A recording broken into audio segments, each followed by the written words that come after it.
What's up everybody, welcome back to another video. And yes, I just pulled a Peter McKinnon and today I'll be testing out, does it make a difference if you lock your face when you're using focus track on a Panasonic camera?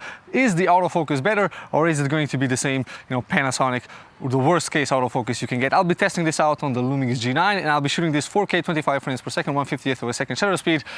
And I'm going to expose 1- vlog 10-bit 42. I don't know if it makes a difference, but let's go.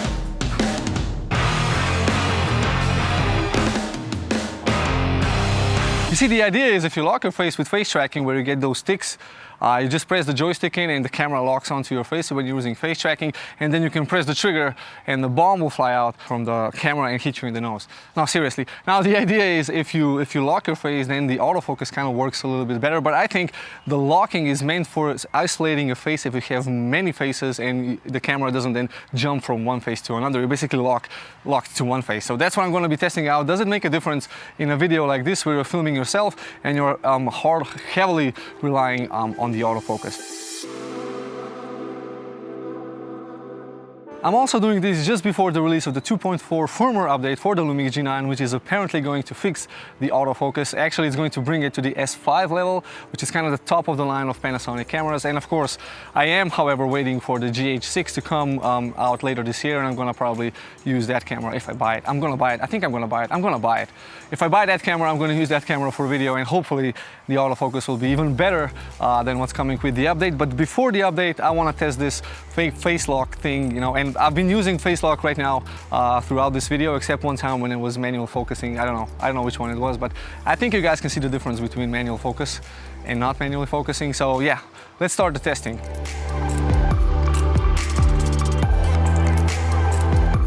Now, to make things difficult, I'm gonna be standing in front of this wall right here and I'm gonna walk towards the camera back and forth, and I'll see how the camera tracks my face. This is now with the non-lock version, so I didn't press the joystick in, which means that it's just basically tracking my face. And since there's no other face, I think it's doing a great job. I'm shooting this at 50mm full frame equivalent, so 25 on the Leica 12 to 60mm f2.8 lens. I'm currently at f3.5, which is the lowest f I can go, the lowest aperture I can go with 50mm full frame equivalent. And yeah, well, this is basically how it looks, back and forth. I don't know, is it tracking, is it not tracking? I'm mostly interested if the camera is pulsing back and forth if I'm standing in front of a camera like this. This is what I usually do when I record my videos, and you guys know that I'm in the forest all the time. Well, I haven't been in the forest because it's been raining for a month. But what I'm trying to say is that this is kind of the scenario. I never shoot at 50mm full frame equivalent, but I think I'm actually testing the camera out this way a little bit more. So yeah. Were you paying attention to the background? No, you were just listening to me? Okay, yeah. Let's lock my face in right now. Okay, and this is now the locked version.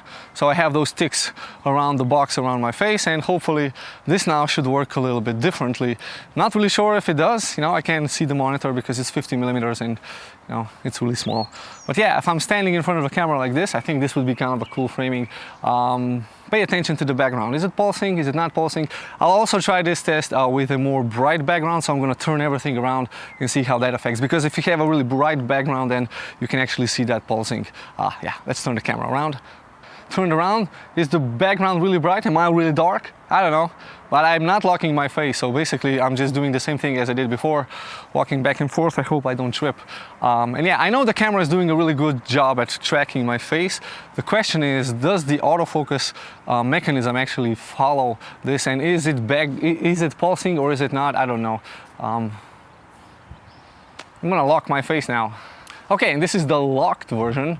So it's currently locked to my face with the ticks. I'm just repeating the same thing over and over. I know it sounds stupid, but I mean, this is the best test that you can do. It's a field test and it's something that you actually experience in real life. So I'm hoping that it actually makes a difference.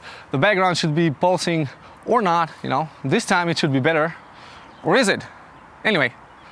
This is now the 12mm or 24mm full frame equivalent with an f-stop of 2.8, so the lowest f number and the shallowest depth of field I can get.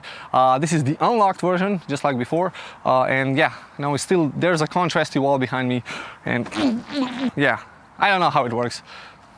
Anyway, focus in, focus not. If I jump in and out of the frame, it's probably gonna lose me. But I know if I jump in and out of the frame when I'm locked to my face, the camera just delocks, just loses lock, and then I have to lock it again by pressing the joystick.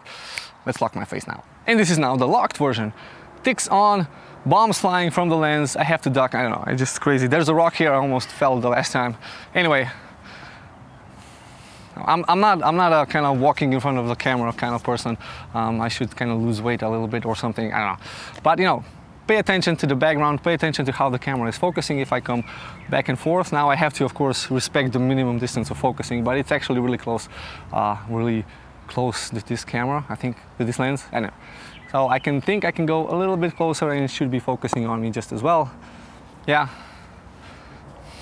So you see, the way the autofocus on a Panasonic camera works, basically it's depth from defocusing and contrast based. That means that the camera is focusing just the way you and I are focusing manually. It's basically shifting the focal plane back and forth, and it's looking at a specific group of pixels, the one that you select within the box or on your face, and it's shifting that focal plane and watching those pixels and seeing when those pixels become the most clear and the most contrasty. Now this is how you focus, or me.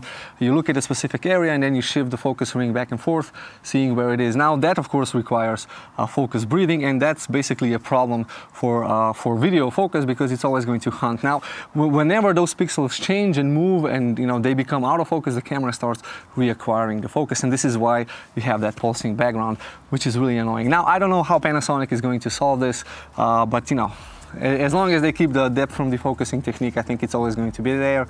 The thing is only that they can make it maybe faster or more accurate or maybe less responsive, or just, I don't know. Now there is another thing that affects the depth of field, contrast-based autofocus, and that's the resolution and the frame rate. Now the higher the frame rate, the more information the camera gets and the faster it can react. So basically using autofocus at 50 frames per second should give you better results than using autofocus at 24 or 25 frames per second.